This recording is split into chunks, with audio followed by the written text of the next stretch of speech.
Thank you again. We're the Restless. We'll be back in a little bit, and I'll turn it over to Bryan.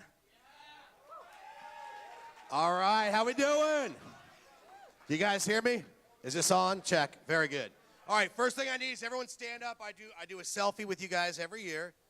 So everybody stand up.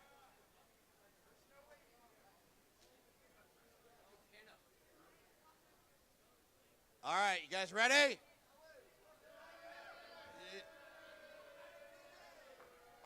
All right, go ahead and have a seat. We're still waiting. Jeannie is here. Very good.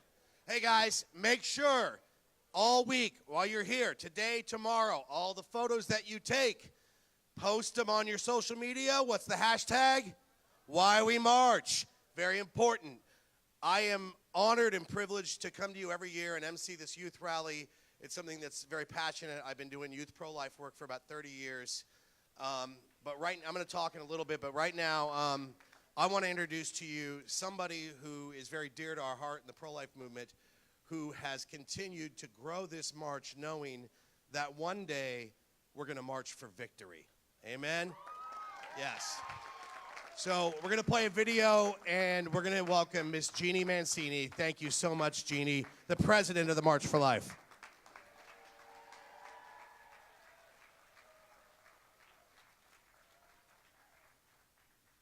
For a moment, if you will. Imagine if we never had a Martin Luther King, Mahatma Gandhi. Imagine for a moment, if you will. Imagine if we never had a Martin Luther King, Mahatma Gandhi, a Bob Marley, a Lauryn Hill, a Mother Teresa, a Joan of Arc, an Albert Einstein, a Rosa Parks. What would our world look like? How would our world have not have changed or shifted? Blessed and gifted we as humans are, to be entrusted with the power to birth stars, stars of life. Although it be, life isn't fair. So it is the decision to conceive a dream only to turn it into a nightmare. Take a minute here. And imagine if your right to life was quickly snatched. All of your purpose, goals, and aspirations trapped inside of a shell never to be hatched, yet scratched, itched. We were hand-stitched by God, God's DNA in us at the very moment of fertilization. Even if you're a twin, there are no two just alike, no duplications. No fingerprint on earth, past, present, and future is like ours. You're beyond fascination. There is none like you. You are different, peculiar, unique, distinct. Now imagine if all of who you are and what you're to become is suddenly extinct. You existed for a while, but now abruptly aborted.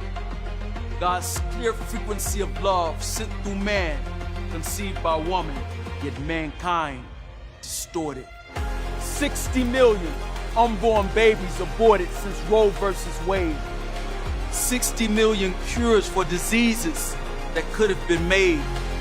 60 million ideas of light to invade this dark world shade. 60 million songs of love and life that will never be played.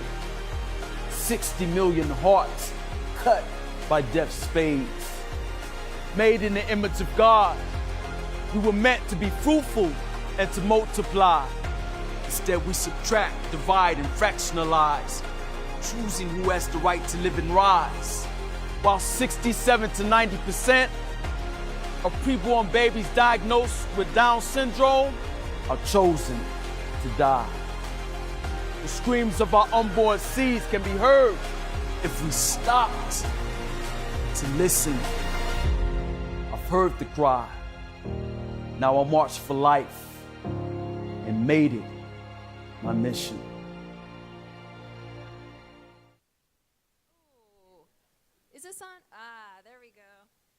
Hi, how are you guys doing? Welcome on behalf of our staff and our board. We have been waiting for this moment for about a year, and it's so exciting to see, especially you guys, the young people, here marching for the human rights abuse of today to bring it to an end. Thank you, thank you, thank you for being here, young people. Thank you.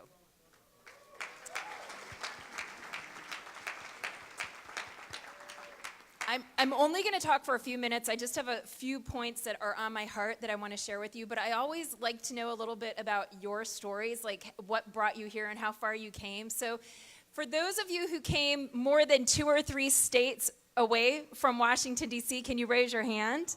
Okay, oh my goodness, it is a large majority of you. Okay, thank you even more. You made big sacrifices. Is there anyone here from California? Yes, a whole contingent from California. Okay, what's another state that's here? Okay. Let's hear it if you're from Georgia. Thank you, Georgians, for life. Thank you. Alaska. Wow. Thank you for coming from Alaska. Michigan. Nice. Ohio. Is that Ohio? Awesome. Thank you, Ohio. Where's Minnesota? Yeah, I knew you were here in Minnesota. I saw some of you guys in the hotel today. Where are y'all from back there? Oregon and Washington? Nice. Okay. Where are we missing? Tennessee, Michigan, Arkansas. Yes? Where? Tennessee. All right. Virginia. Okay. Okay. One more. Illinois and Oklahoma. Okay, Illinois, I was with you guys this weekend for the Chicago March for Life. That was awesome. Okay, well, thank you, Virginia, my home state. Thank you. Yes, yes. Where are you from in Virginia? All right, a little shy. That's cool. We can understand that. Okay, so I have 3 points I want to make, okay? The first is probably the easiest, but in some ways it might be the most important. So a lot of people out there, even though here we are today, we're united in this crowd and we feel like everyone sort of thinks like we do, well, obviously our culture doesn't think like we do or we wouldn't still be marching, right? Like we need to work ourselves out of a job. So I need you all, our culture needs you all to post your stories over the next few days about why you're pro-life. You all know social media way better than I do, but the most powerful stories on social media are your stories, and it's you telling your story, right? So we use the hashtag #WhyWeMarch, and you guys know all of the mediums way better than I do, like Snapchat, Twitter, Instagram, whatever. I'm sure I'm missing some. But you want to post your pictures, post your joy, post your enthusiasm, post your story. Why are you pro-life? Each of us has a story. Maybe it's our mom chose life. Maybe our sister has Down syndrome. Maybe we know someone who regrets an abortion. But tell your story. If you feel comfortable telling it, because, guys, you know what? You might be the story that changes someone's life. And part of your job in being here over the next few days is to be a witness. A witness. I could tell you a beautiful story from a few years ago when we had some counter-protesters. They were pretty ugly and pretty nasty, ugly in the sense of how they were acting at the end of the march a few years ago. And the young people that were at the very front of the march could not have been more beautiful in their response. They took the high road.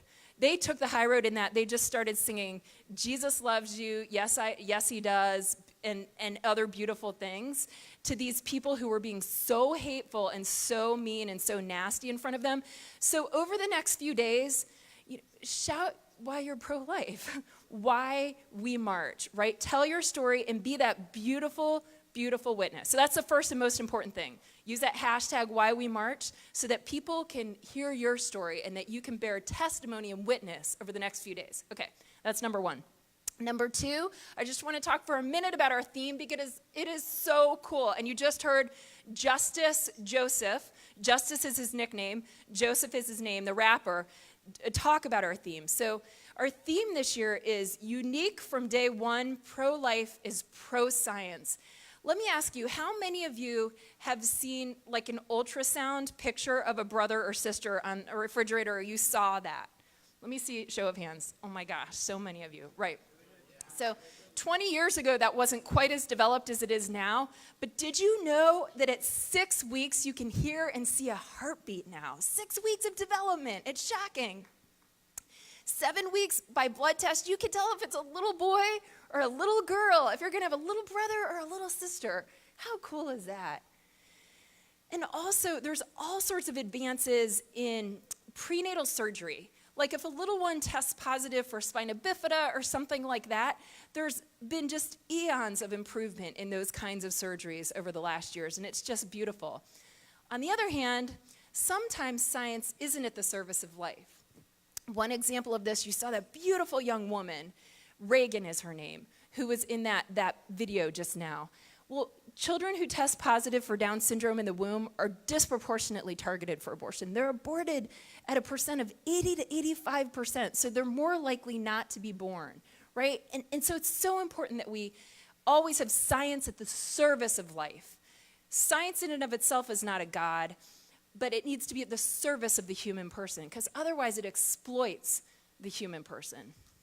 All right, so that's one point that I wanted. So my first point was use hashtag Why We March. The second point was just a little bit about our theme, because our theme is so important this year. Unique from day one, pro-life is pro-science. And the third point is a little bit about the theme, but a little bit different.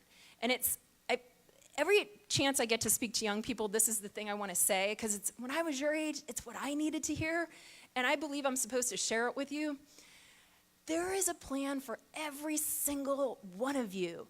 And you were unique from day one. And there's something that you can do in this world that no one else can do, the same way that you can.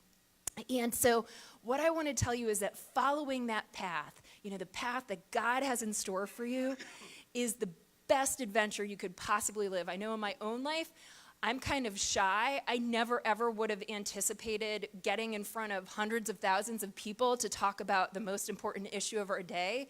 But it's an adventure every step of the way, and I feel like I'm given the grace to do it.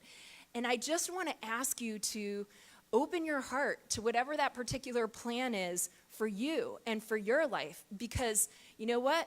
We're going to end abortion, and we're going to make abortion unthinkable when each of you respond to that particular unique plan for your life. I'm 100% convinced that there is a plan for you, that there's something that you can do that no one else can do, and that it is the way that you will be happiest. I have no doubt about it. And so my prayer for each of you is that you find that adventure, that you find that happiness, and that you know how special, unique, and amazing you are, and that you know that we need you to build a culture of life, and so that abortion becomes unthinkable. So I will be praying for you.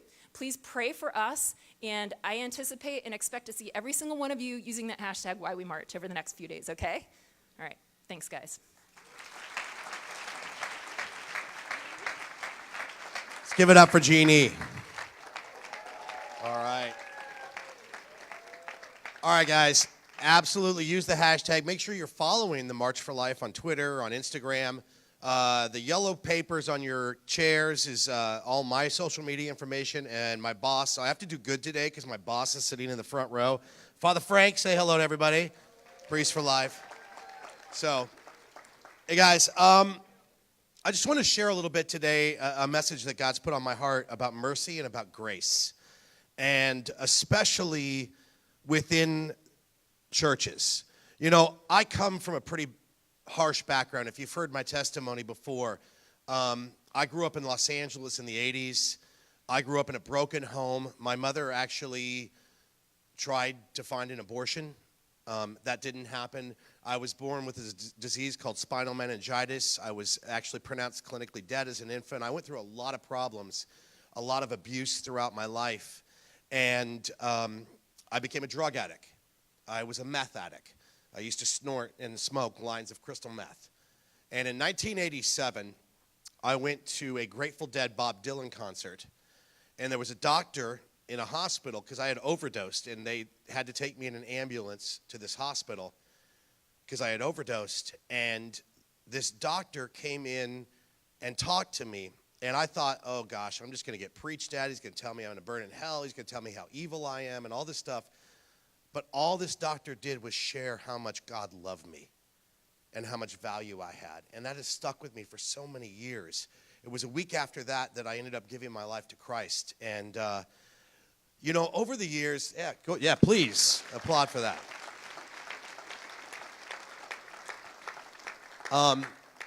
A week after that, I went to see a Christian punk rock band called The Crucified, and they sang a song called The Silent Scream about abortion. And that started to pique my interest about the pro-life movement. So I started getting involved in pro-life. And when I got involved, I had a big mohawk, and I looked crazier than I do now, a lot crazier. And I remember people were kind of freaked out when I would show up. I showed up at the March for Life in 1994, my first March for Life. And it was mostly pro-life grandmas and grandpas. It was mostly grandmas and grandpas. And we love our pro-life grandmas and grandpas, right?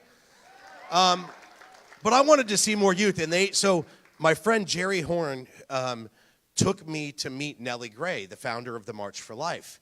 And when Nellie saw me, she looked at me and she's like, Jerry, are you okay? And he's like, no, this is my friend Bryan. He's pro-life. And she looked at me and she's looked at everything and she's like, all right, you could hang out with us, but Bryan, can you not wear that nail polish? That's freaking me out.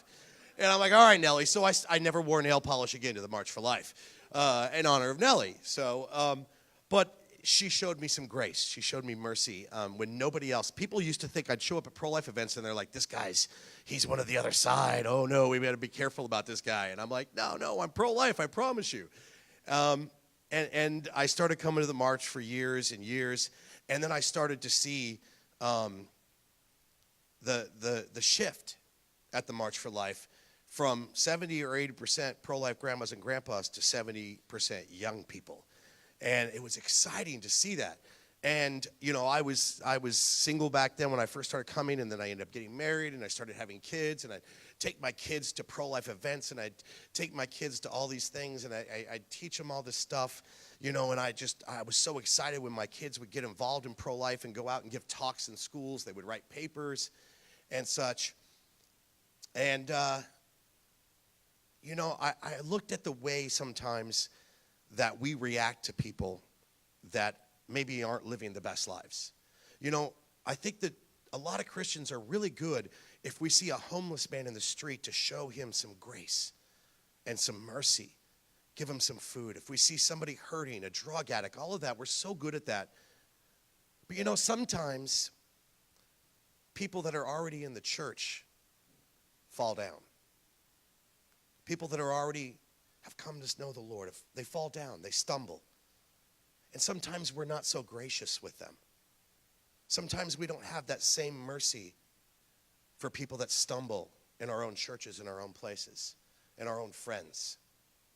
And it's sad sometimes because I really believe I have spent so many years standing outside abortion mills, praying and sidewalk counseling and offering hope and alternatives and different for these young girls that are coming in. I've spent so many years, and I've met so many people that tell me, well, I'm a Christian and my dad's a pastor, and if he finds out, he'll kill me, and I can't, I have to abort this child because I can't disappoint my father. I've met pastors that have taken their daughters into the abortion mill because they said, if my church finds out that my daughter had sex outside of marriage, I can't be the pastor anymore, so I'm desperate. And they'll take their daughter in to kill their own grandchild because they're so worried about the judgment from their churches. They're so worried about not being shown that grace and that mercy. It always broke my heart, especially when I'd see these young people that don't want to do this, but they're so worried about their parents being disappointed. They're so worried. And I've talked to so many young people about that. It's something that's weighed on my heart. And about 5 months ago,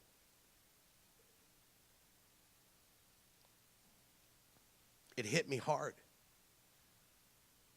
So I went into the hallway, and my 19-year-old daughter was crying, laying down, and she looked up and she said, Dad, I'm pregnant. And she said, Dad, are you mad at me? And I said, no. And I just grabbed her and gave her the biggest hug in the world. And I said, I love you so much. She's like, but aren't you ashamed of me? And I said, no. Being pregnant is not a sin. Being pregnant is not a disease. It is a blessing from God. And I love you. And I just hugged her and I just held her. I never in a million years thought I would be the one whose daughter is in that crisis pregnancy situation. And a couple days later, I took her to our local crisis pregnancy center. And when I walked in the door, they're like, hey, Bryan, thinking I was bringing, somebody from outside in the abortion mill. And they realized I brought in my daughter.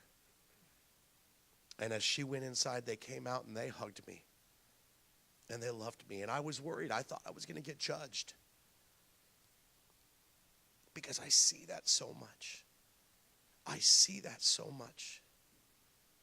There's so many times that we'll be so gracious to the homeless man or the drug addict. But I find sometimes that Christians sometimes like to kick their own wounded. And that's so wrong. One of my favorite Sundays every year is Divine Mercy Sunday. When we're reminded of that divine mercy that Christ shows us. I was the most evil person you would have ever met in your life. And Jesus washed it all away. And every time I go into confession and I open my heart up to God, he washes it all away. I could commit the same sin 30 times in a year. And if I truly go in there and I just open my heart to God, he washes it away. So when my daughter looked at me, I just said, baby, I love you.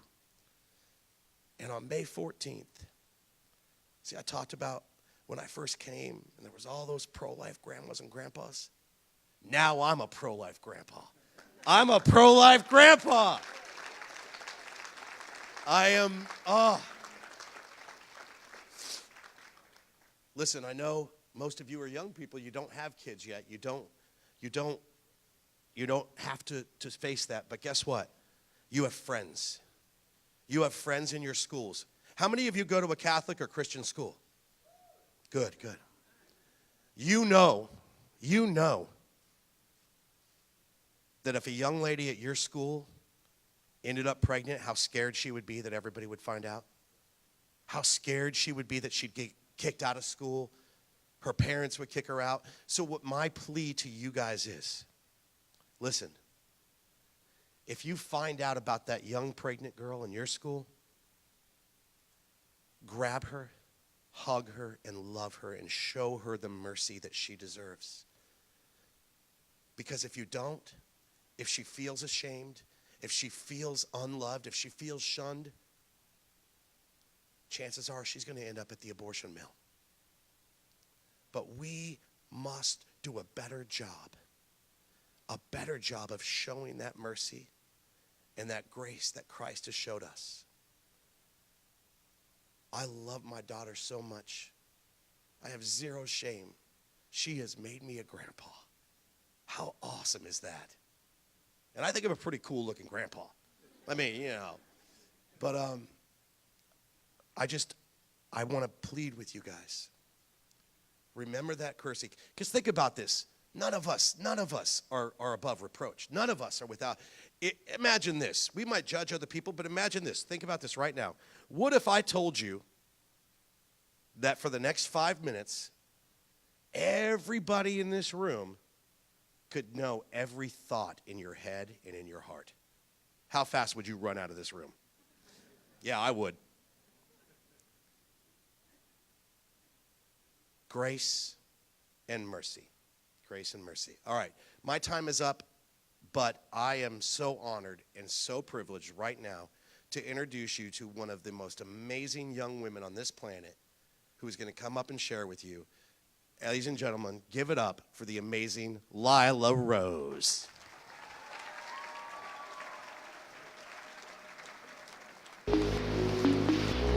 What are your thoughts about abortion? There are times when you do need abortion and it's up to that person and their rights and what they want to do. If you're young, it's probably a good thing. If you want to go to college, it's hard with a baby in college. pro-choice for sure.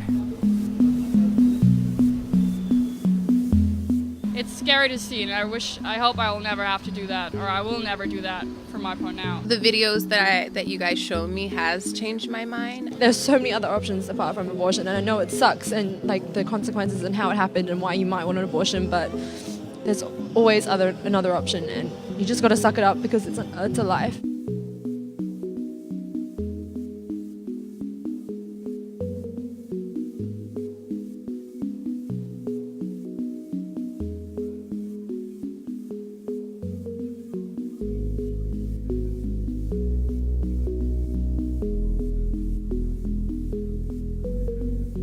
Hey guys, good afternoon. It's awesome to see all of you. I heard that there are Californians in the room over there somewhere. Yeah, I heard you. I'm coming from California. You guys are awesome. It's so really beautiful that you're all here, that we're all going to be there together tomorrow to march. And I'm really excited to get to talk to you this morning a little bit because this is the leadership, the future leadership and the present leadership of our movement. The people in this room, your commitment to not only march tomorrow, but to be here today, to rally, to learn, to celebrate, to get together. This is the future, and this is the current leadership of our movement. It's a big responsibility, but it's an amazing opportunity.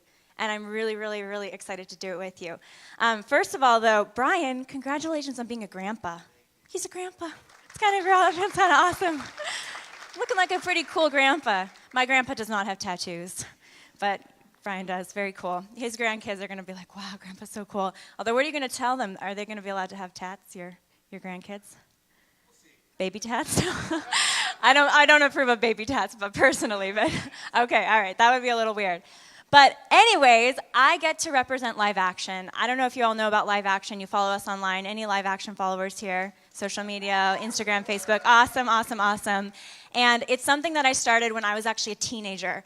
So I've been in the movement now 15 years, which has been an adventure I would have never had imagined. When I started Live Action, it was just a small group of friends, literally just a couple people in my parents' living room. And it was because I found out the truth about what abortion was.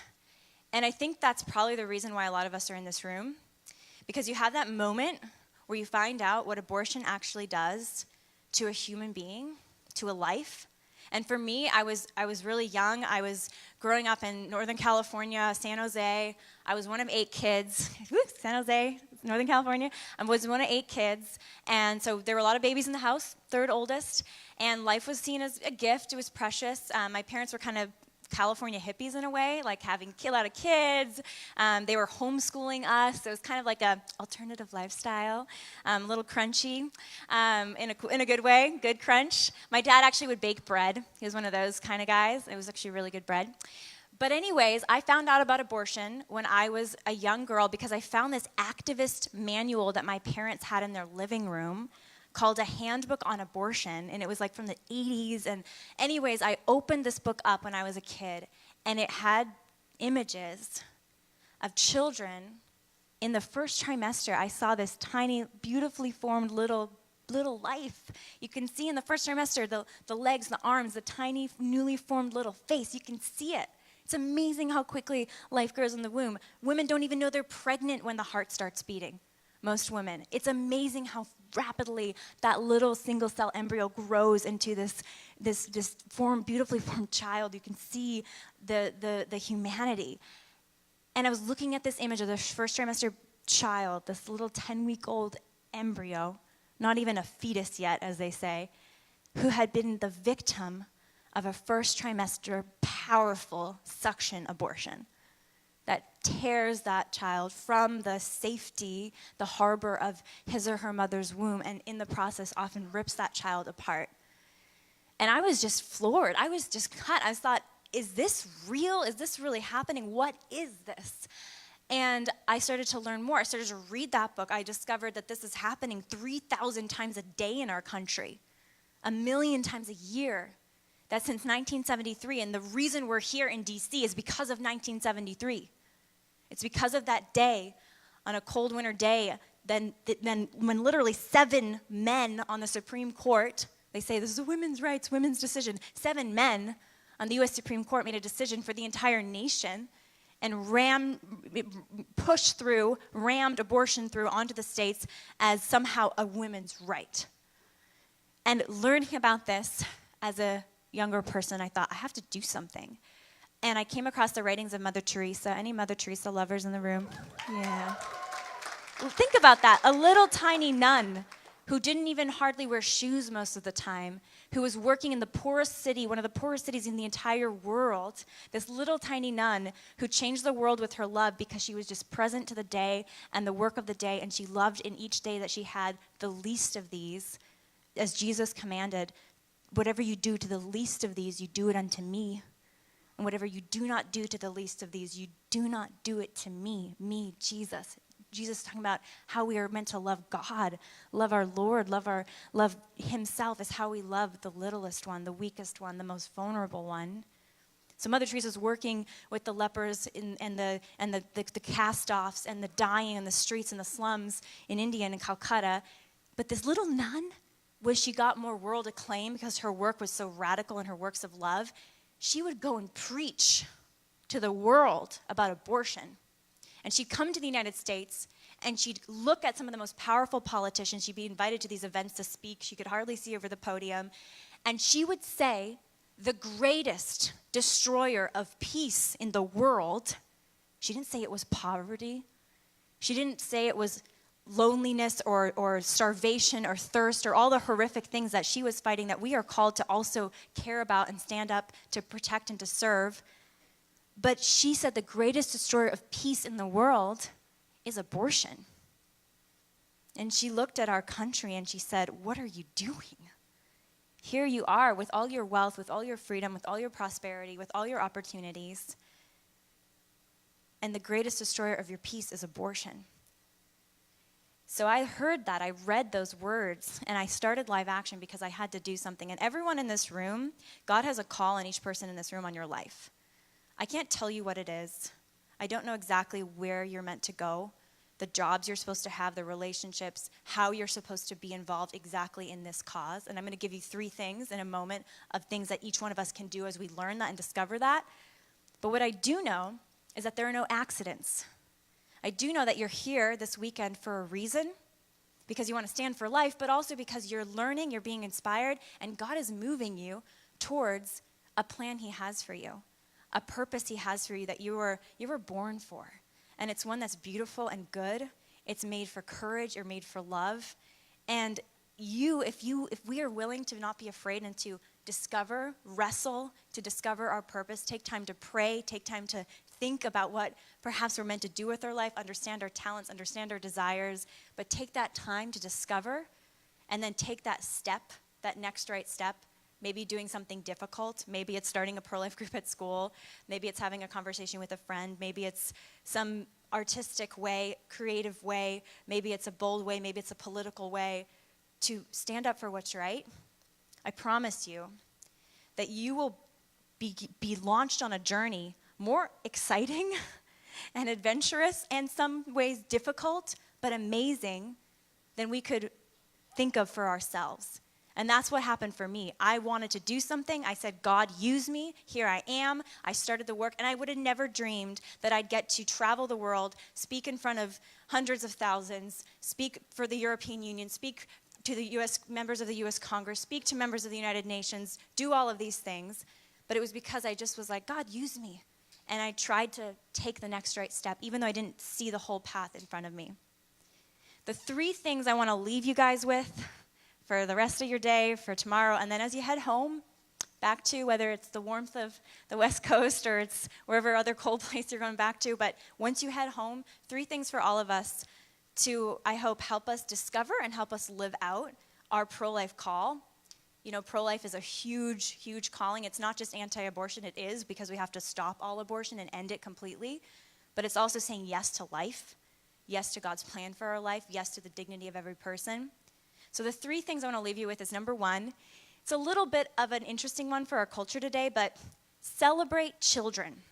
Be pro-child. I don't know if you've seen this, but there's a lot of, yes, there's baby love and all of this, but there's a lot of this thing of like, kids ruin your life. If you get married and have kids, you're settled, you're done, it's boring. Or kids are just noisy and annoying, and I have to wait till I'm really, really ready for it and good enough for it to do it, or I have to wait until I'm, very wealthy later on in life. Down the line, I'll have a fun life first, and then when I settle down and make money, I'll be able to have kids. But look at kids, look at mothers, look at fathers as an incredible gift and as an incredible adventure unto themselves. Because our society has a very anti-kid attitude. It's like 1 kid, 2 kid, don't have kids at all, save the environment, don't have kids at all. It's a really rough world to raise kids in. Kids are the future. Somebody was loving enough to allow us to live, and that's why we're here, and we get the gift of life. So I'm not saying go out and just have a baby right now. That's not the message. Although I highly recommend marriage. I just got married 3 months ago, and it's the best thing ever. And marriage is worth preparing for. No matter what your past is like, no matter the mistakes, no matter the heartache, it's worth hoping for and preparing for and waiting for. Marriage is amazing. It's the best thing ever. Highly, highly recommend. But see kids as positive. See kids positively. See motherhood positively. See fatherhood positively. These are gifts. These go to the very heart of what it means to be human. And without children, without mothers, without fathers, we're dead. Literally, we're dead. There's no future. But also the soul of our country, the soul of our communities, the soul of our homes, the soul is gone. We need to love and respect children, mothers, fathers. Number 2, educate yourself. Live Action has some resources. There's a ton of groups all over. This is like Disneyland, the March for Life, for like pro-life. It's everywhere. Educate yourself. There's so many resources. Abortion Procedures is the series of videos. You saw the people reacting to it in the video right before I came up here. They're powerful medical animations of each of the most prevalent abortion procedures in America. So they actually show what happens to that child in the womb, but it's in a non-graphic way. I think the graphic images of abortion victims can be extremely powerful and necessary. This is another powerful tool to show the medical animations. Use them to understand the abortion procedure yourself, study fetal development, understand life in the womb, understand the risks to women, the harm, but use it as a tool to share. Most people are okay with abortion because they don't know what abortion is. But if they find out what abortion is, it can be transformative for them. And so you can be that way to help them understand, to help them see what abortion really is. And Abortion Procedures is a tool. Live Action also released a video this week on the history of the pro-abortion movement and how it was really a hijacking of the early feminism in this country. Feminism hasn't always been a bad word. It used to be a good thing back in the day before it became hijacked by abortionists, by the sexual revolution saying have sex whenever, wherever, it doesn't matter. There's no value or sacredness to sex. It's not it's just this like biological transaction or whatever. There used to be a better way, and there has to be a better way today. So learn about the movement, learn about life, learn about how to talk about abortion. Then you're equipped to share. Then you're equipped to do something to help other people learn. The last thing, of course, is we're called Live Action. Take action. Take action. It's awesome you're here. You're taking action by being here. When you go back home, I don't know if you're a student, if you are graduated, whatever your place is, there's different roles for you in the movement. I'm going to list off a bunch, but check out the booths, check out the different resources around here. Live Action also has a resource page on our website. We promote other things on our social media. But there's some amazing groups around here. Starting a student group on campus, Students for Life. Getting involved in prayer ministry. You got some Students for Life over there? Getting involved in prayer ministry, 40 Days for Life. Getting involved in volunteering at your local pregnancy or community health center. Caring for Life. Getting involved in politics. Taking the political track. There's different groups that do that locally and nationally. Susan B. Anthony List is an example. Get involved in sharing on campus the truth. There's some great groups like Created Equal, like they do their freedom, their justice ride. Live Action has tools to use on campus. There's all kinds of ways to get involved. And I encourage you to find that place for your activism, for you to get involved in the movement. I'll see you guys tomorrow morning and tomorrow early afternoon. Thank you all so much. God bless you, and we'll see you soon. Let's go. Thank you. All right. You know, this morning we took action, Lila. We were down at Planned Parenthood, and we had 2 babies saved at Planned Parenthood this morning, so that's awesome. Very good. Is Brooke Stanton here? Brooke Stanton from Contend Projects. Brooke? Here we go. All right, let's give it up for Brooke Stanton.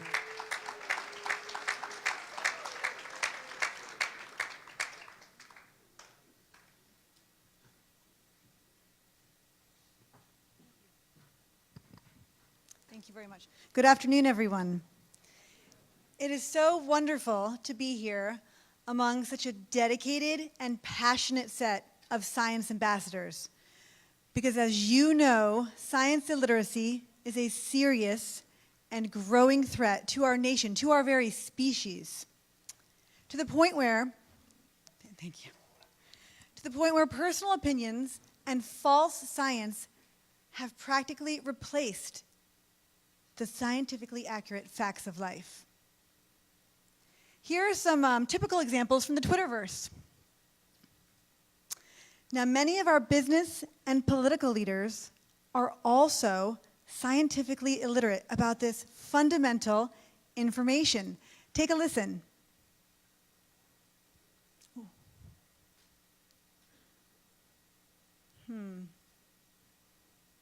For you, when does life start? When does a human being become a human being?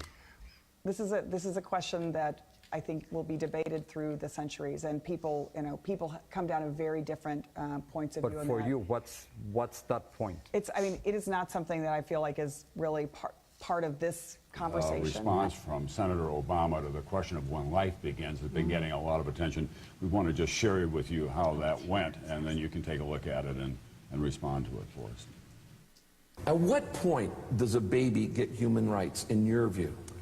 Well, I think that whether you're looking at it from a theological perspective or a scientific perspective, answering that question with specificity,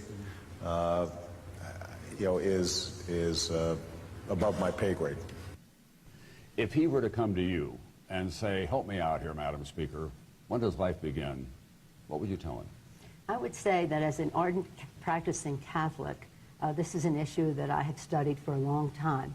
And what I know is over the centuries, the doctors of the church have not been able to make that definition.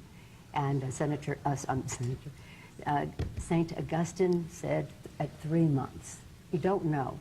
The point is that... With regard to abortion, I accept my church's position on abortion as what we call de fide doctrine. Life begins at conception. That's the church's judgment. I accept it in my personal life. But I refuse to impose it on equally devout Christians and Muslims and Jews. And I just refuse to impose that on. And so I don't think anybody can tell you when life begins. Human life begins, as I say. Well, this is a massive problem because many major issues and decisions depend upon knowing the science. How can an individual possibly make an accurately informed decision about sexual intercourse, contraception, abortifacients, or abortion without knowing when a human life starts?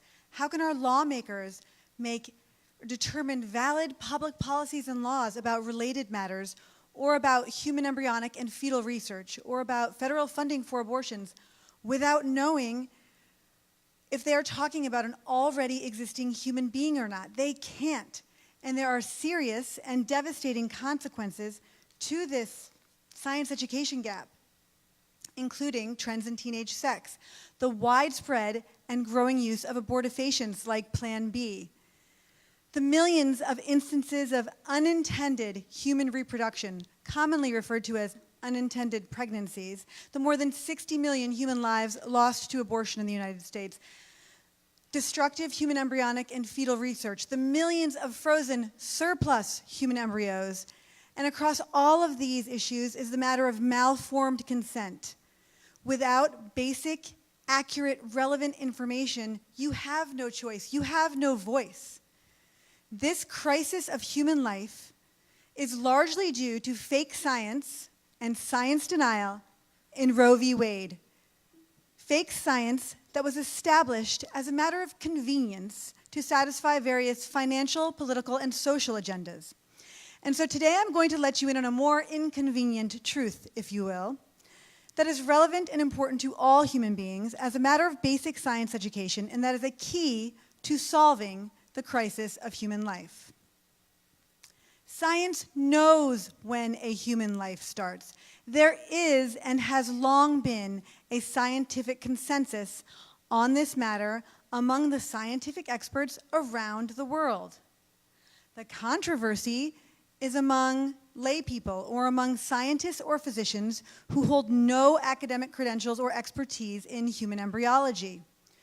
When a human being begins to exist is not a mystery or just a scientific theory or a subjective, political, religious, or personal matter.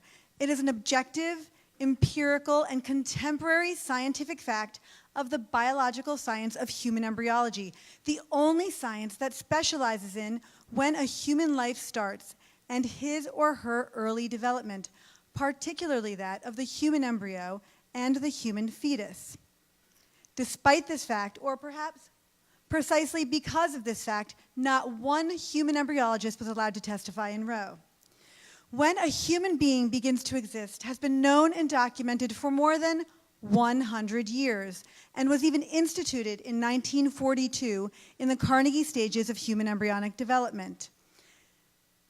1942 is way before 1973 in Roe, just saying.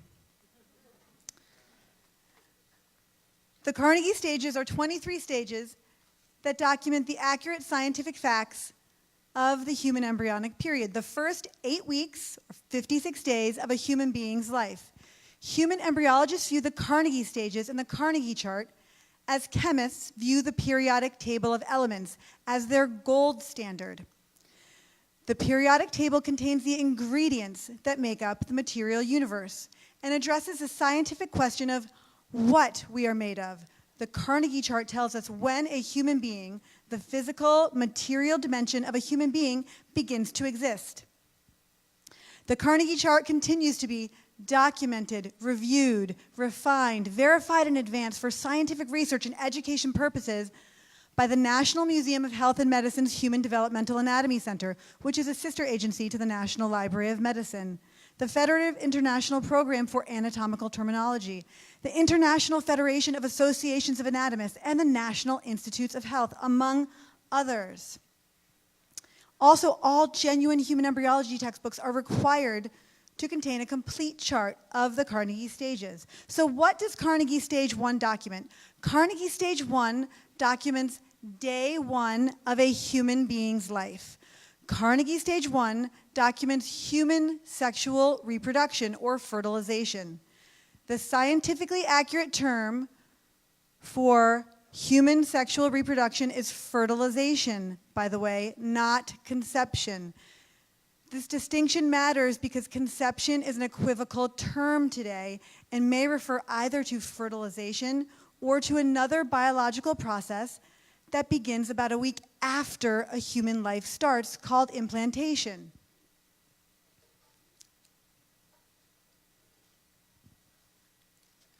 Carnegie Stage 1 consists of 3 subphases, 1A, 1B, and 1C.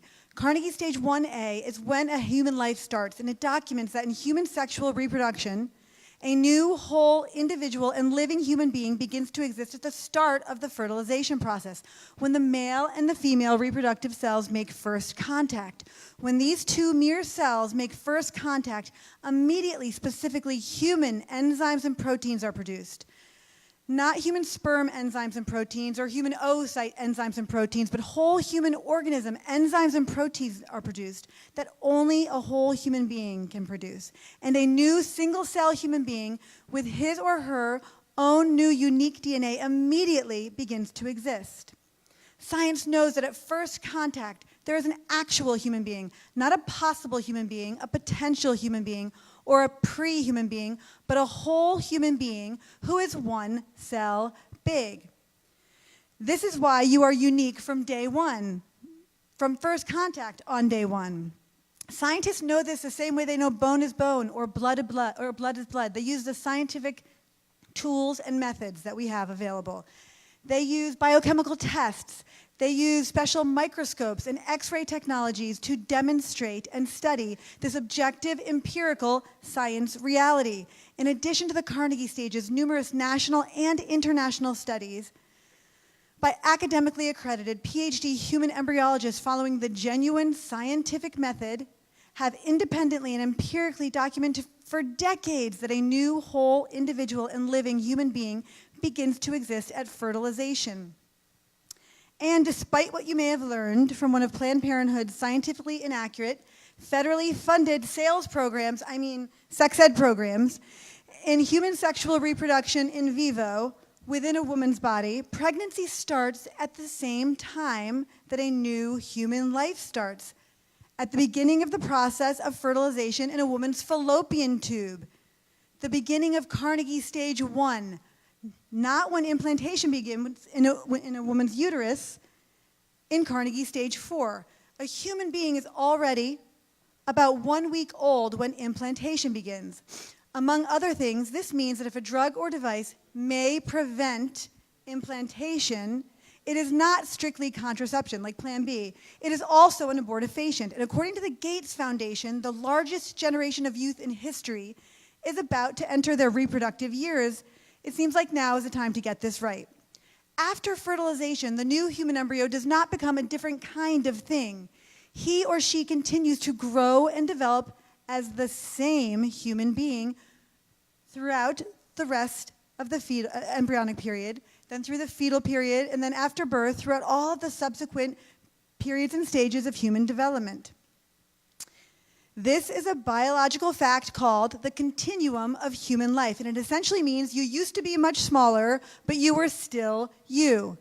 Scientifically, there is no such thing as a pre-person. It's a made-up stage of human development. Personhood is not a scientific fact. It is a mere concept.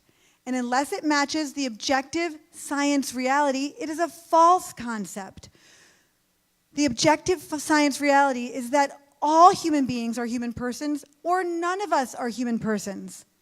We should be celebrating this science, not minimizing, dismissing, and corrupting this science to the point where the accurate science is missing from every aspect of our lives today.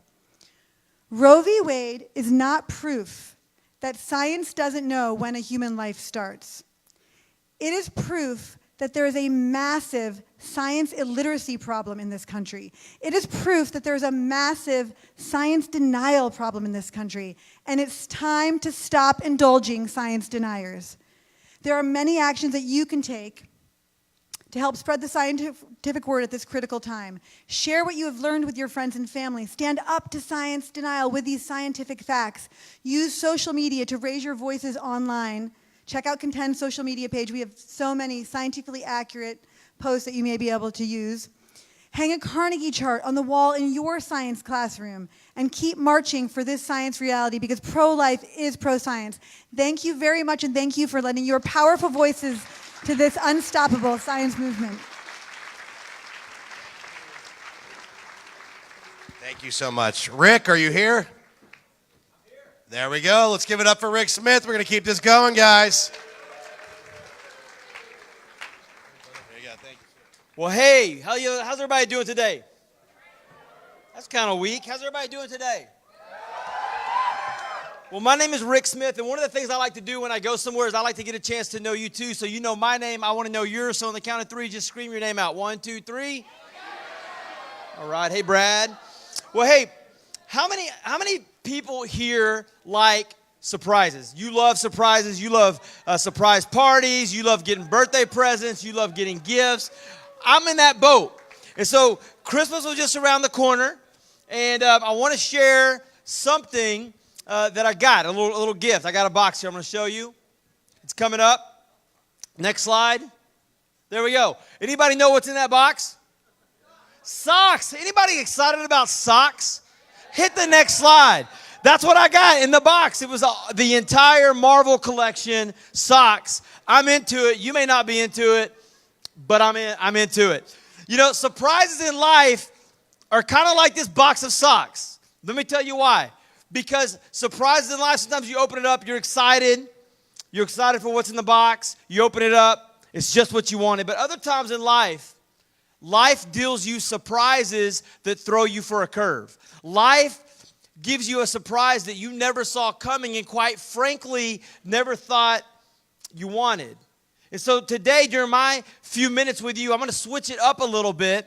I'm going to come at you a little bit differently than the other speakers because today what I want to teach you, what I want to tell you is how God's Word teaches us to prepare for the surprises in life. Because listen, it doesn't matter if you're 5, 10, 20, 50, or 40 like me, you're going to be faced with a surprise in your life. And if you don't know how to handle it, if you don't know how to walk into the surprises of life, it's going to throw your life for a loop. And so I want to share with you another surprise in my life. This isn't a surprise of a box of socks. It's another surprise. About 8 years ago, we found out that we were going to be having a little baby. And here's the baby. His name is Noah. Shortly after Noah was born, we learned that our little baby, our firstborn son, was born with Down syndrome. A little bit later after that, they told us to come back into the doctor's office because they thought he also had a thing called glutaric acidemia type 1, GA1. They said it was alluded that he could be the only kid in the history of the world to have Down syndrome and GA1. Then they said, go home, have a nice Christmas. It's going to take us a little while to run some more tests. Now imagine this.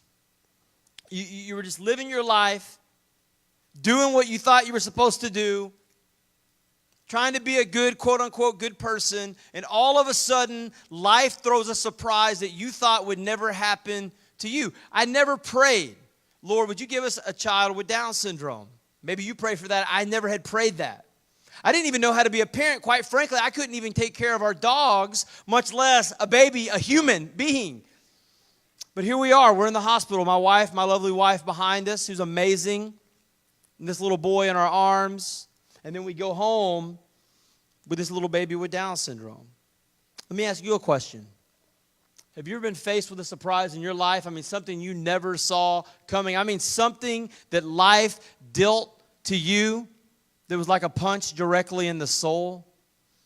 Have you ever had that? Maybe it's a parent that got divorced. Maybe it's a friend that said they would never leave you and they left you. Maybe it was a sickness in your life or a family member's life. But I mean, I'm talking about a surprise, so surprising, so out of left field that you just said, man, I cannot believe this. Maybe you threw your arms up and you said, God, why would you let this happen to me? Why would you give me this gift that I never really wanted? Maybe that's you today. And if not, maybe sometime in your life this message is for you. But real quick, I want to share with you out of Proverbs 3. Verse 5 and 6, how do you survive the surprises of life? How do you prep for the surprises of life? And you need this.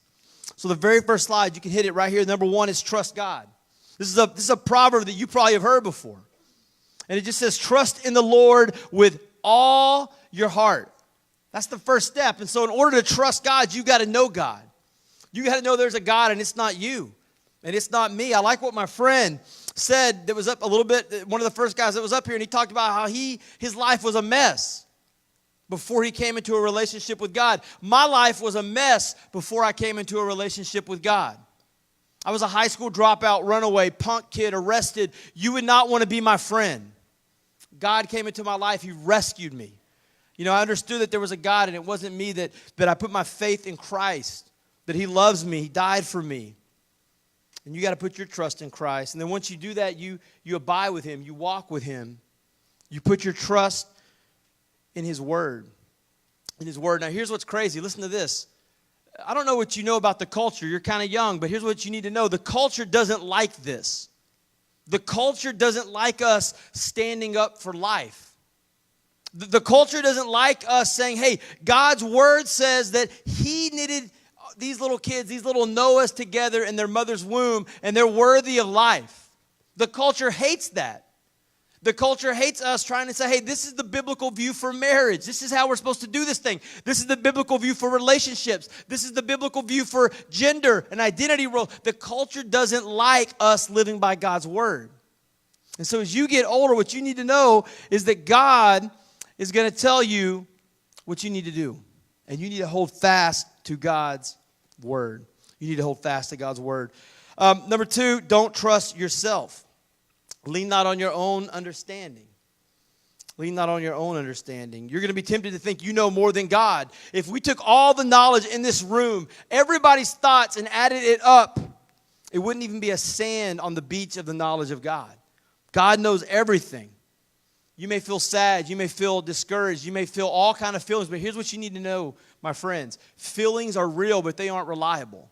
You can't trust your feelings. Our feelings go up and down like a roller coaster. You can't trust your feelings, and so you trust God. Then the last step right here, this is important. He will make it all make sense. It says, in all your ways acknowledge him, and he will make straight your path. This is more than guidance. This literally means that if you trust God, he will direct every plan, everything, every step of your life. You may feel hopeless, but when you feel hopeless, that's when hope rushes in. You may feel like the odds are stacked against you, but you need to remember that God loves bad odds. I want to give you 9 words that you need to remember anytime you face a surprise in life. You ready? Here they are. Dear God, help me to trust you, not me. You may need that prayer in your life sometime. Dear God, help me to trust you, not me, because this surprise in my life doesn't make sense. But let me tell you what's awesome about God. When the odds are stacked against you, when the doctor says your child may not live, when the results say this kid may not make it, let me show you what happens. Here's Noah today. Noah's 8 years old. Because of Noah, we started a website called noahsdad.com. He has a Facebook page that reaches millions of people. We have a nonprofit today that he's on the board of as an honorary board member called Hope Story. We're trying to connect every OBGYN in America to a family raising a child with Down syndrome so that when they get those prenatal results, instead of aborting their baby, which many, many parents do, they can say, hey, we know a family. We know a hope advocate that can give you hope, that can help you. And so Noah's life has literally changed the world. Here's my entire family today. Right there. That's my family. And so let me tell you, young people, thank you. You can put the next slide up. If you want to stay connected, here's how you do it. You can text Hope Story 33222. Visit hopestory.org. You can follow us on Instagram, hopestory.org. But this is what I want to leave you with. Man, you cannot, they say you can't judge a book by its cover. And you can't always judge a surprise by the second you open it. Sometimes it takes a long time to unwrap the surprises in life. And so if God ever gives you a Noah. Heard of Abby Johnson? So, you know they're making a movie about her, right? So we don't have Abby here, but we have the actress that plays Abby Johnson in the movie, Ashley Bratcher. Come on up.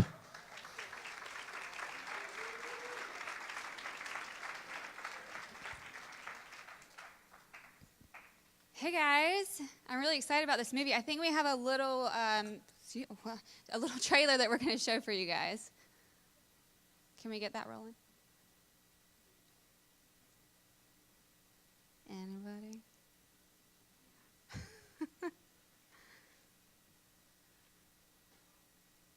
Okay, well, who knows who Abby is? Raise your hand if you know who Abby is.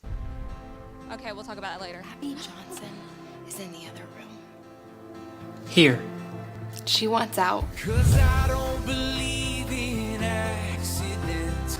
Miracles, they don't just happen by chance. We'll take you to a clinic and take care of it. God holds the world in his hands. I know that there's no such. This is Abby. She's our newest volunteer escort. I would be the youngest director in Planned Parenthood history. This is my chance to make a real difference. Our first order of business is to present Planned Parenthood's Employee of the Year Award. Abby Johnson. Congratulations, Abby. Can you even hear yourself talk right now about these procedures? These are little babies. I'm not going to apologize for doing a job that helps women in crisis. Lord, we commend the souls of these hundreds of children, for we know they are with you now and forever. So he's not a baby yet? No, not at all. And you can't feel any pain? None whatsoever.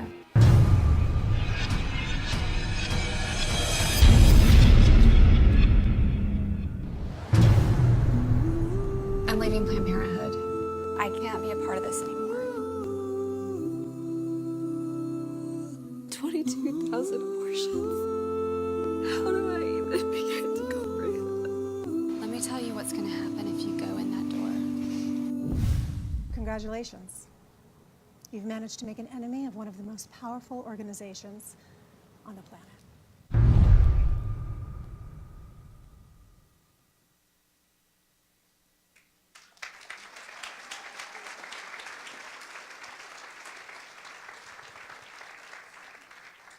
So my name is Ashley Bratcher, and I have the incredible honor of playing Abby Johnson. For those of you who don't know who Abby Johnson is, I didn't either. You're not alone. Before I auditioned for this film, I had no idea what Abby's story was. She was a clinic director at Planned Parenthood for 8 years. She held herself accountable for 22,000 abortions. What changed her mind was when she assisted on an ultrasound-guided abortion, and for the very first time, she saw what actually happens during an abortion procedure. So this film is going to open the eyes of America, and I think the general public who is blind to this silent murder that is happening in an abortion clinic is going to see for the very first time the reality of what abortion is.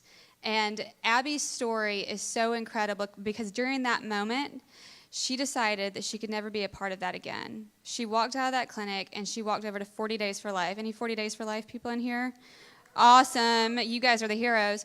So they had been praying at her clinic for years. And that is who Abby turned to when she had this realization that everything that Planned Parenthood had told her was a lie. This movie is going to rip back the curtain on Planned Parenthood, and we are so excited about it. This is the most important movie that you guys will see this year. I actually have a very personal story, and I think that God has his hand on this film, and let me tell you why.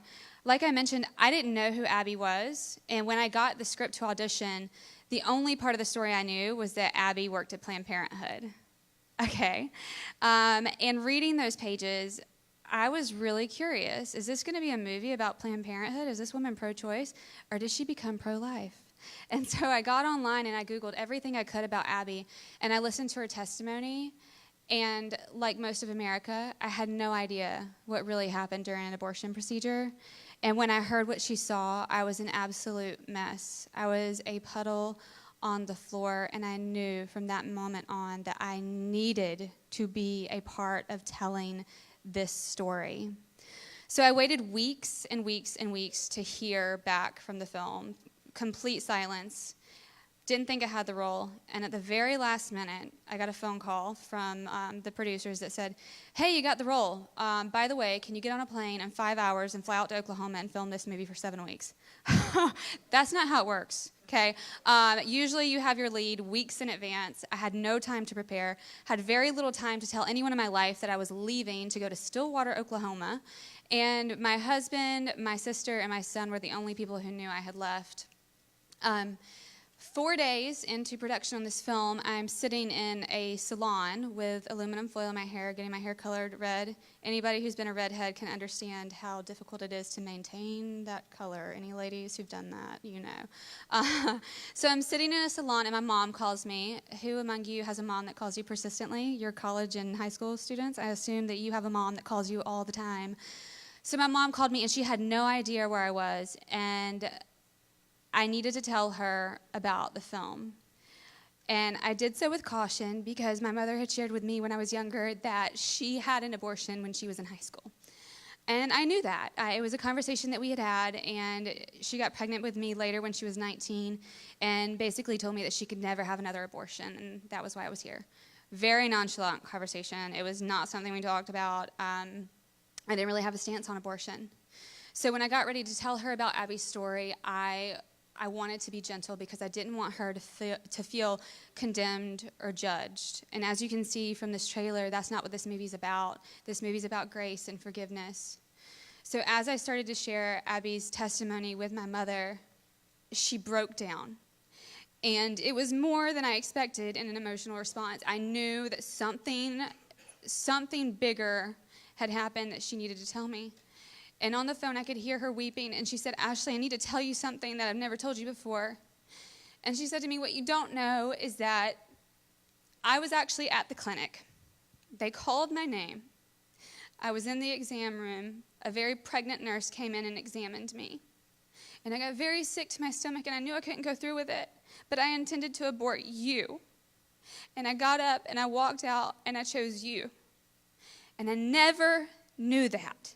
And it blows my mind that God cares for us so personally that he would craft my story from conception to this moment to tell Abby's story, Now, if you're not a believer, that's fine, but then I want you to explain to me how that happened.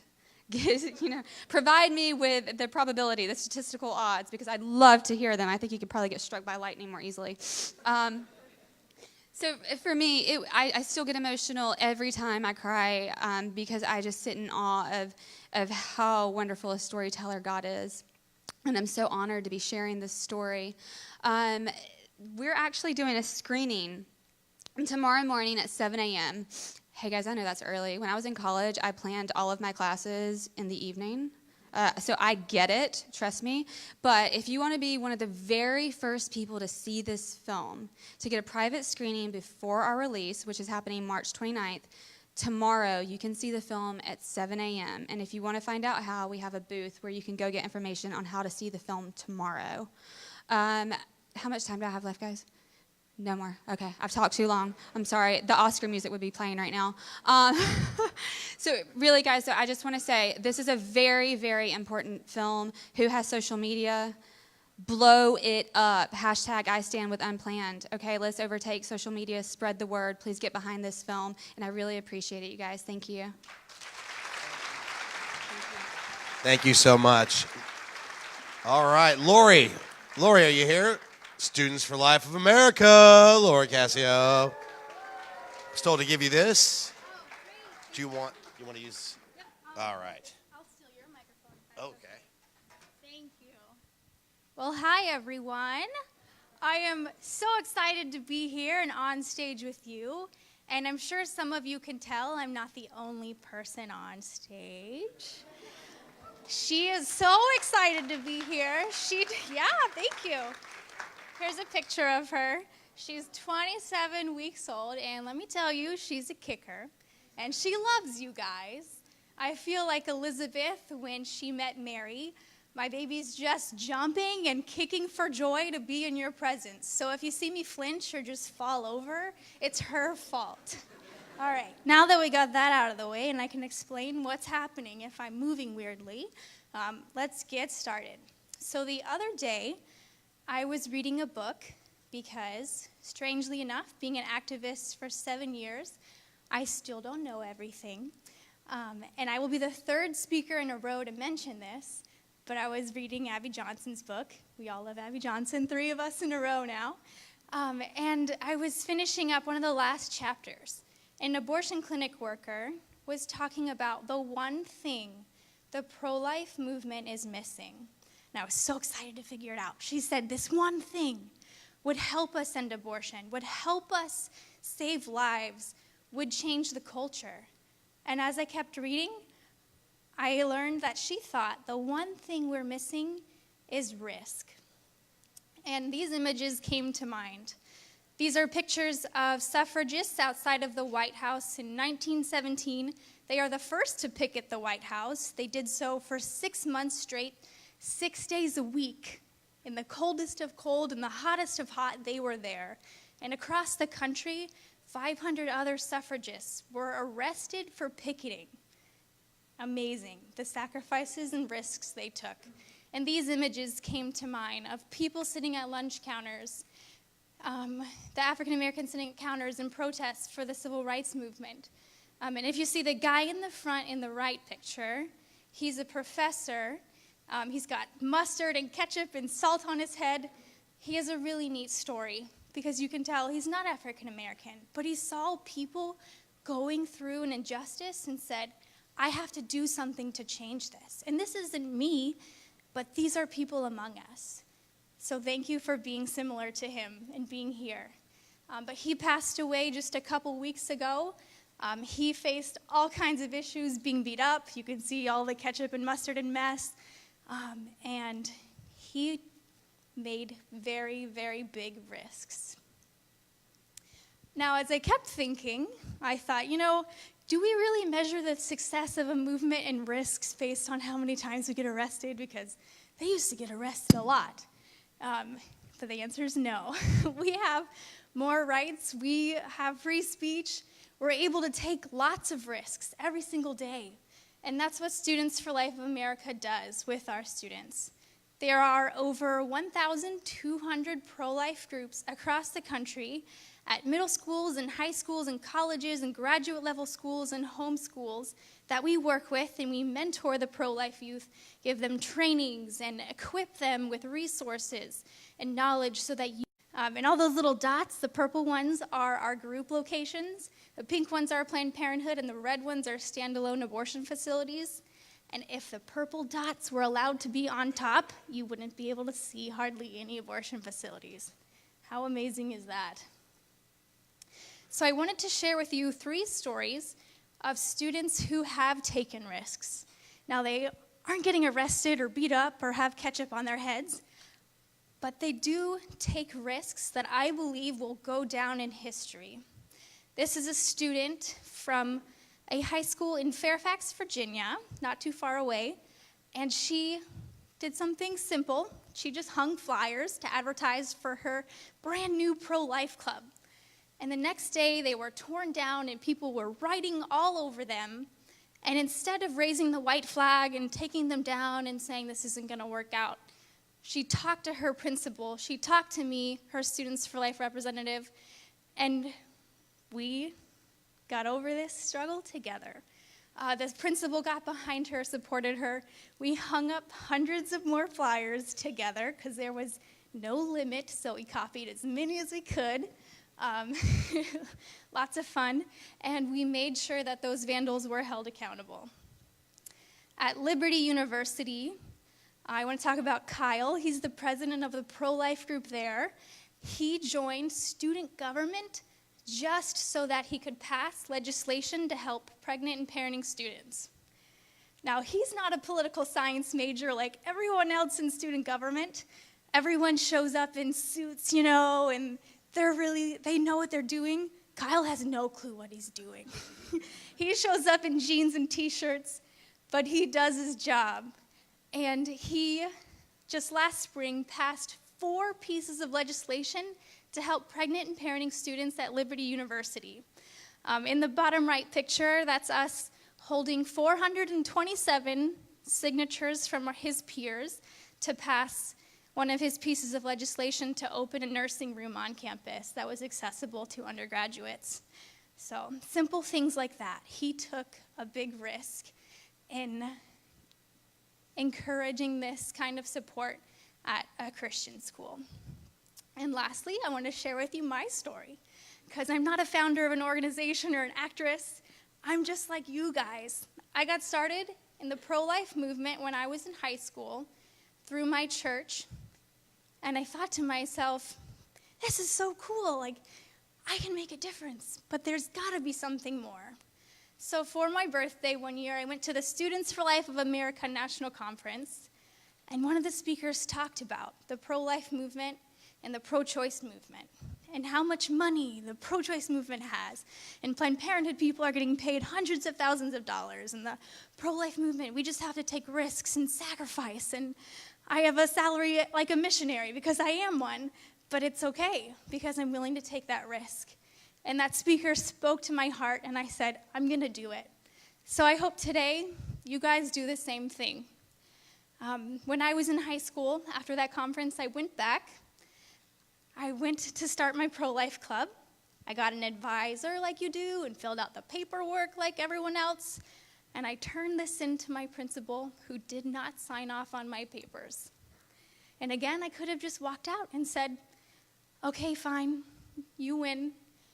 But I walked out of that office with a smile on my face thinking, I'm gonna show her. And I did. Students for Life, we have lawyers that work for us for free to help you guys have your free speech rights. And these lawyers sent a letter to the school board and my principal with fancy legal language that said, like, if you don't sign off on this club, we'll pursue litigation, which really means we're gonna sue you. Yeah, kind of intimidating. So after that, my principal was like, oh, sweetie, let's sign this. And every year after that, I have 3 younger siblings that went to that school. Every year after that, she gave me a hug at their graduations, and she's trying to keep me on her good side. But no, it was worth the risk. There is still a pro-life club at that school 7 years later. And although it was tough at first, and I had pro-choice friends, and sometimes flyers are torn down, sometimes things happen. There were people that could come to my club, and again, I didn't know everything, but we would learn together and ask each other questions, and just be encouraged by our peers who did support us and teachers who did support us, and that's what mattered. So this is written really small, and I forgot my glasses. So it's the Washington Times, is that right?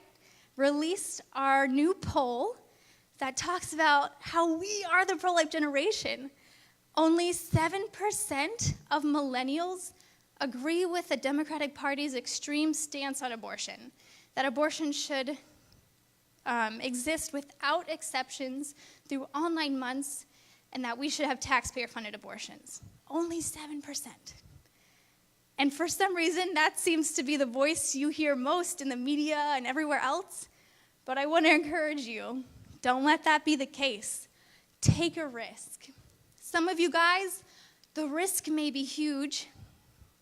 Some of you guys, your risk may be posting on social media because you're afraid to do that because of friends may judge you. Whatever it is, take that risk. And Students for Life America is here to help you to do that. So reach out to us. We'll help you get a pro-life club started at your school. And to keep in touch and to give away some free stuff, I have a fun thing for you guys. So pull out your phones. I know you all have them. Yes, I know you do. I'm glad they weren't already out. Good job. So if you text LIFE to this number, 53445, and I'll repeat that, 53445, just LIFE, the word LIFE, you'll be entered to win a free t-shirt, and you can swing by the Students for Life of America booth and pick up a free bracelet. Everyone can have a free bracelet. So you walk away with something no matter what, but one of you guys will be getting a free t-shirt. So again, that's text LIFE, L-I-F-E, you know how to spell that, to 53445. 53445, cool. Pick on your neighbor if you didn't get that. But again, go home, take that risk, start a pro-life club.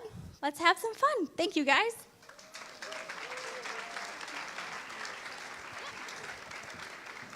All right, we got a couple more people, a couple short ones. Next group of people, these guys literally walk from coast to coast every summer for pro-life. Irene Rosa with Crossroads Pro-Life, come on up.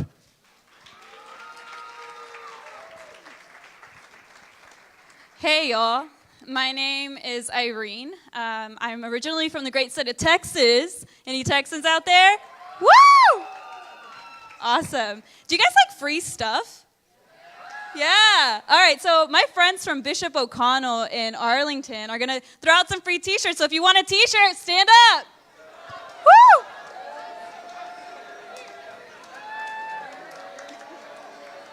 Maybe a nice catch. You're good? All right, thanks, guys. Thanks for your help. Woo! Go Bishop, go Knights? Yeah, go Knights. Woo, Knights for life. Like I said, my name's Irene. I work with Crossroads Pro-Life. What we do is we sponsor 3 pro-life walks across the country every summer, made up of volunteer college students and young adults. We start on the West Coast in Seattle, San Francisco, and Los Angeles. And over the course of 12 weeks, we walk across the country to Washington, D.C. Our mission as we walk is to witness to the dignity and the sanctity of all human life at all stages of life, but especially the unborn. So, in 1995, St. John Paul II challenged the youth of the world this was in 1993. He challenged the youth of the world to not be afraid to go out into the streets like the first apostles and proclaim Christ and the gospel of life. So fast forward 2 years to 1995, Steve Sanborn, a student from Franciscan University, decided to take the message literally, and he drove out to the West Coast with his friends, and they began their journey. They wrote pro-life across the front of their t-shirts, and with little to no money, and they were able to make it to the West Coast, to the East Coast, thank you. with everybody's support and encouragement and generosity. So for the last 24 years, we've been able to take the same message and to follow his example and follow his steps for this great cause. So every day as we walk, we attend daily mass, we pray, morning and evening prayer as a team, and then we also wear these super subtle t-shirts. Ha ha ha. Corny. Yeah, but except they're like bright yellow. They enable us to have many conversations with people along the way, to plan a route, to change hearts, and we hope that we're able to save lives along the way. So, it's really crazy. Sometimes it feels like we're just walking and there are stretches on the road where you feel like you're just not doing anything. You don't see any cars passing by. But I do have a story to share with you guys. So there were a couple of guys eating breakfast at a diner one morning, and this woman walks into this diner, and they're wearing the bright yellow t-shirts while they're eating. And this woman catches sight of them, and she starts to cry, and she becomes a little frantic, and they look at each other, and they're like, "Oh no, what did we do? We've upset her." So they begin to prepare themselves for anything, because it is sensitive. People women have abortions, and it does wound them, and so they were just prepared for anything at this point. But she walks up to them and she goes, "I've been looking for you. I've been looking for you for the last 3 years." And they're like, "What? We just walked through. We've never been here before." And they were like, "No." She was like, "No, you don't understand. I was driving to my appointment. I was going to have an abortion, and I just was really hesitant, and I was really doubting my decision, and I was praying to God, God, give me a sign. If I'm not supposed to do this, then please give me a sign." And then she turns around and she brings her daughter forward and she goes, "This is grace. She is alive because of you guys. I saw you guys as I was pulling off the exit. And now I have this beautiful daughter." And so I just want to encourage you guys, sometimes we don't know the effect that we have on people. We act and we don't know who's always looking or who's listening. And then also, because we're young, I know when I'm still young, right? You doubt your abilities, and you shouldn't. We are not the future, we are the now. We have the power to change the world and the culture right now. So, yeah, I would just encourage you to, this is the best place to get connected, to educate yourself so that you can, in turn, preach truth to the people around you, and that's how we're gonna change the culture. But yeah, so I think that's it. Yeah, thanks. Crossroads for life. Woo! All right, guys, we got two more. I know people think I'm crazy, tattooed, but this next guy is the most punk rock guy in the whole pro-life movement. My friend, Tom McClusky.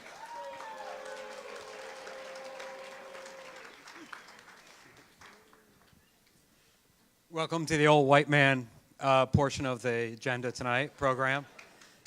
I'm talking about Bryan, of course. As he mentioned, my name's Tom McClusky. I work for the March for Life, and I run March for Life Action, the legislative arm of it. So what that means is I'm a lobbyist, and that's usually one of the dirtiest words in the world. However, anytime you speak out on an issue, you're a lobbyist for that issue. And I've lobbied on taxes. I've actually lobbied for big oil. I've lobbied on the marriage issue. And then I decided, I want to lobby on something that's non-controversial. So I'm gonna lobby on abortion. But it is actually quite an honor to lobby on something that is so meaningful and means so much. And that 46 years later, we actually need to have a lobbyist on this issue, and that people don't understand it, is disturbing. But one thing when I came to the March for Life, because one thing I found in my many years, is that the most effective form of lobbying is being civil. And I do this thing called Capitol Hill 101 that tries to teach anybody who comes, students, youth groups, because How many people here are under the age of 18? So if I tell you to vote the right way, you're going to have to remember that for a couple of years. But there are things you can do now. One thing that a pro-life lobbyist, and you guys probably have in common, is that we think people don't take us seriously enough. One, and we're all very good looking, but that one was obvious, so I didn't want to even go there. But people do take you seriously, and the pro-life movement is, I lobbied for a bunch of different things. I'm telling you, the pro-life movement is the most powerful movement out there. We're a movement mostly of volunteers, we're a movement of passion, and we have a righteous cause. So there are different ways that you need to lobby then. Your voice needs to be heard. Meet with your member of Congress, meet with your state delegations, get out there and do these things. Be involved. The most important thing you did, you've already done. You've done, when I was your age, it was more likely I'd probably end up in jail than I would end up at the March for Life. I know that's hard to believe wearing a suit and all, but I looked like that guy. But I'm telling you right now, these members of Congress, they listen to you. They'll listen to you sometimes more than your parents, because they first look at you like you're a photo op, but the next thing they know when you're talking about things in a serious manner, in a polite manner, they listen to you. Too often they have people come up to them or their staffers that say, like, you know, I pay your salary or my parents pay your salary. They already know that.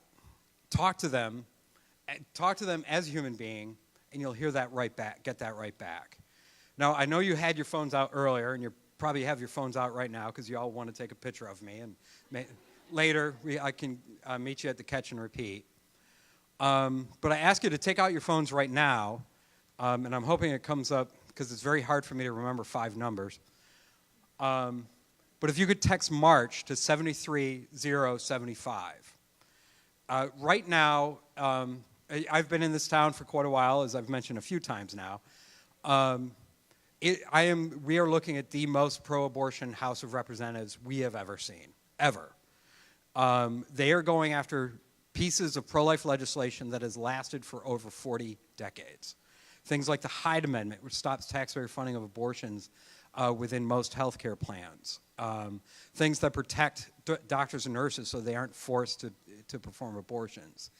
These are all issues that, if this House of Representatives had its way, would no longer exist.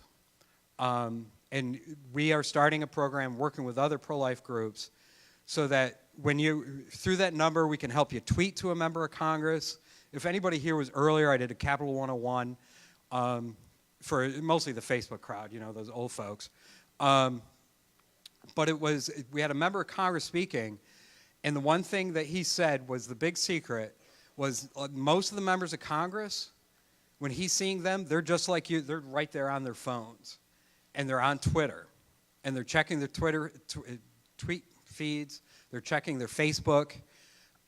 They are paying attention to these things. And you're going to catch more flies with honey than with the other stuff. So even if you disagree with this member of Congress, talk to them in a sensible way, in a good way. And by texting, we can help you do that. That's text MARCH to 73075. And that's, are you introducing the next speaker? Or, okay. Huh? Are you sure? All right, well, I don't want you to get up again. Well, first of all, how many people are here? I'll probably see most of you tomorrow, right? All right. If you have any problems getting anywhere, you just tell them, I know Tom McClusky. And I'll know where to send the bail money. Our next speaker was actually a youth speaker at the March for Life about 2 years ago or so. We're so honored to have her on staff. I can never remember what school you went to, but yeah, you can start walking up here. But Katrina Gallic, and I think she's here to help Bryan wrap some stuff up. And thank you guys all for coming. This is a pilgrimage that you guys came here, and I can't thank you enough. You help inspire people like me who have been in this town too long. So thank you for that. All right. Let's give it up for Tom McClusky. He always keeps us laughing at the March for Life office. So it's a really joy to work for the March for Life. We've got some amazing leaders, two of whom you've already heard from today. And so I'm really, really blessed to be able to work for them. And since Tom could not remember where I went to school, I can give a little plug. I went to the University of Mary in Bismarck, North Dakota. And it's a wonderful, wonderful school. If you're looking at places to go to college, definitely suggest checking that out. So there you go. That's my plug. Thanks, Tom. So we've heard a lot of great speakers this afternoon. And as I was listening to them, one of the things that stood out to me was just how different each of them were. No two people were doing the same thing. We have entrepreneurs who are starting a company at 15, live action. We have actresses and wonderful other, groups, people walking across the United States. And each of them are doing a totally unique thing and totally different, unrepeatable thing to go towards our main and, universal mission, which is ending abortion and building a culture of life. And so it can be kind of daunting, right, to think about, okay, well, what am I supposed to be doing? How can I be part of this?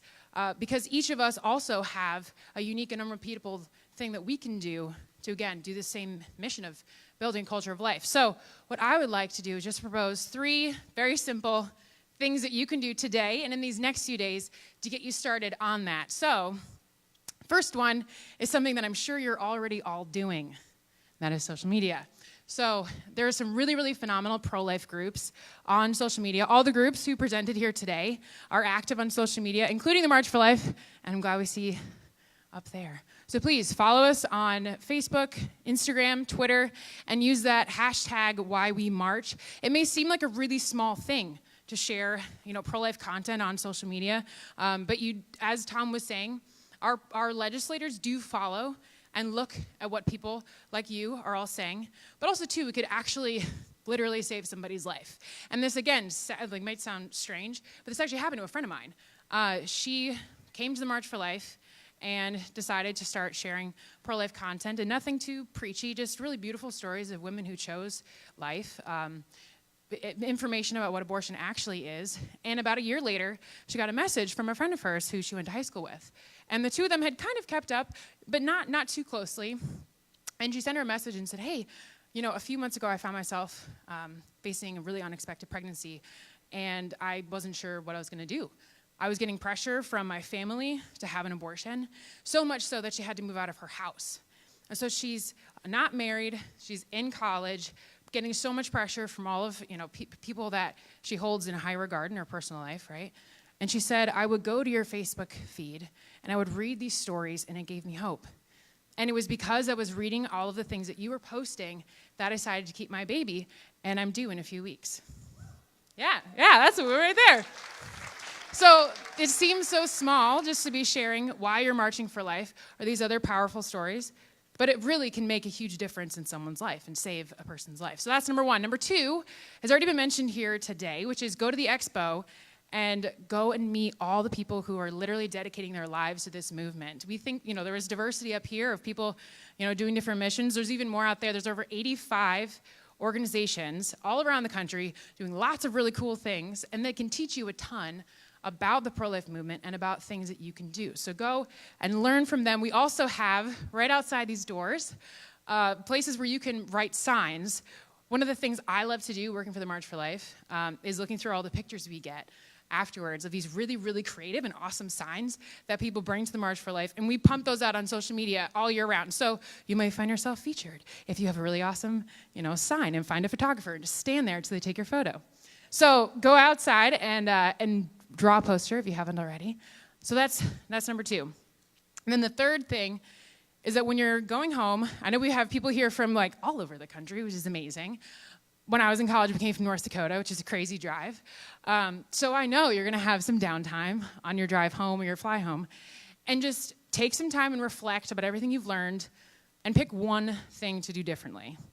Maybe it's, we had, again, some people suggesting really awesome things. Even just talking to your friends about this issue could be really huge. So just pick one thing to do differently, one place to take action, and do it this year. It doesn't have to start off of being this massive thing. Nellie Gray, when she started the March for Life in 1974, literally started it out of her own house. And it was just herself and a few other citizens who were concerned that the anniversary of Roe v. Wade would go by and no one would notice.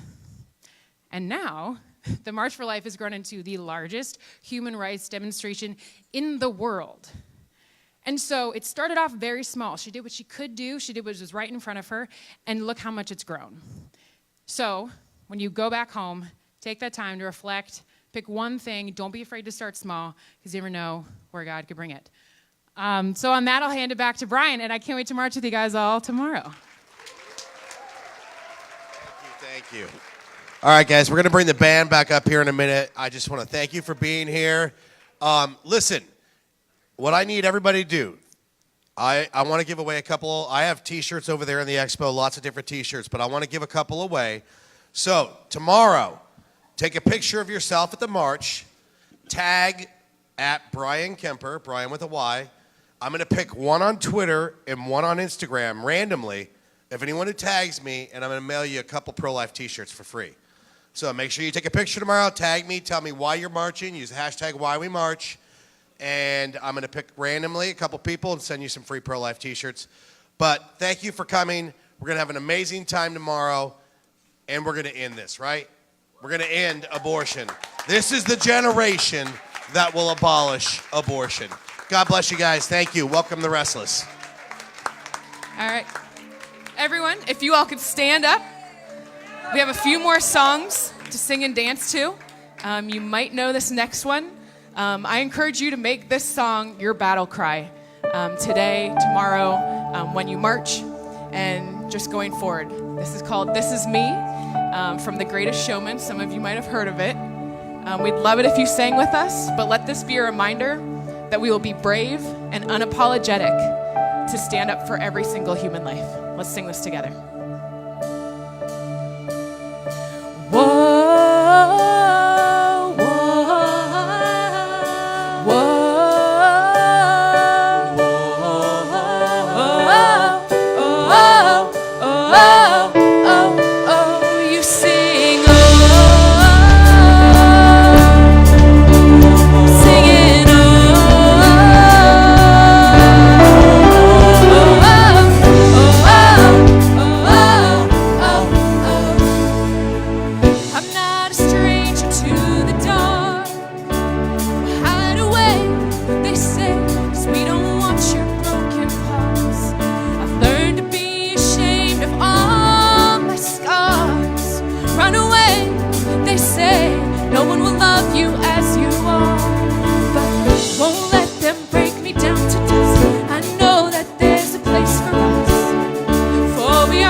Barricades and reaching for the sun. We are war.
drown them out. Yes, we will.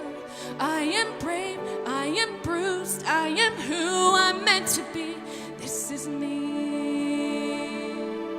Look out, 'cause here I come. And I'm marching on to the beat I drum. I'm not scared to be seen. I make no apologies. This is me. Oh, singing.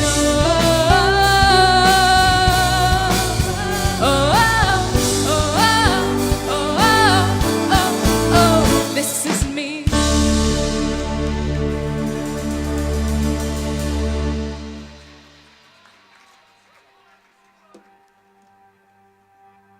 Guys, you've been awesome. Thank you so much for sticking with us today.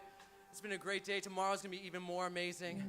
We're so excited for you, and you guys are so inspiring to us. We're the Restless.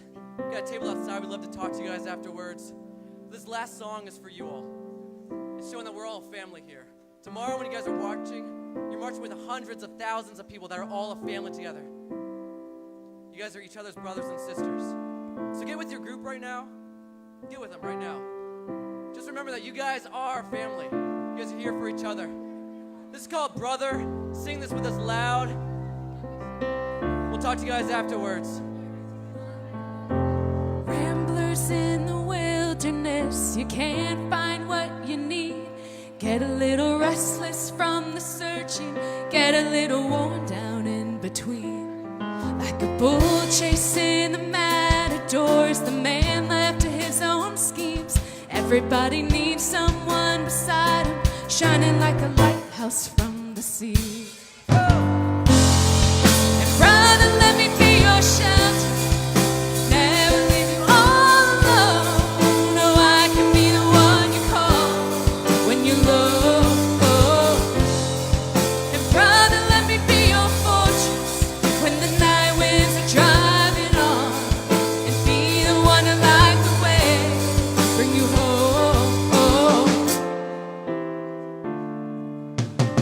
Down in the desert now, there's a cage locked around my heart.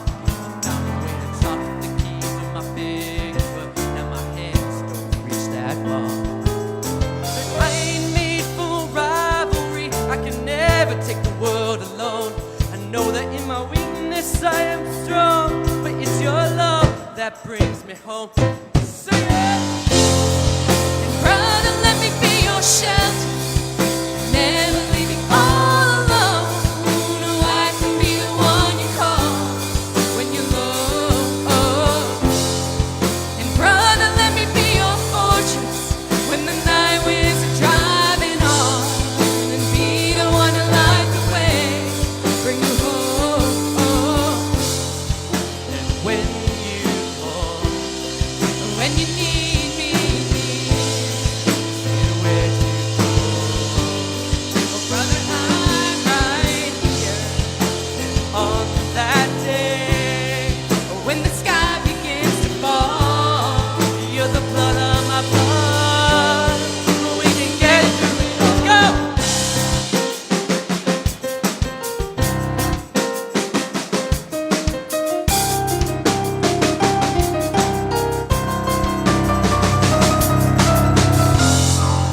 brother, let me be your shelter, Let's see you guys.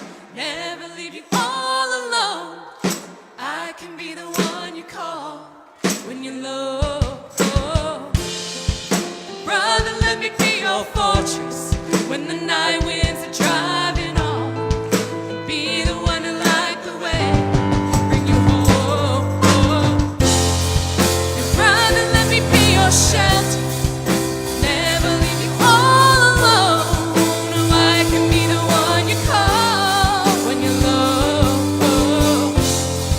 And brother, let me be your fortress when the night winds are driving on, and be the one to light the way, bring you home. And be the one to light the way, bring you home. And be the one to light the way, bring you home. Thank you so much. We're the Restless. Have an awesome march.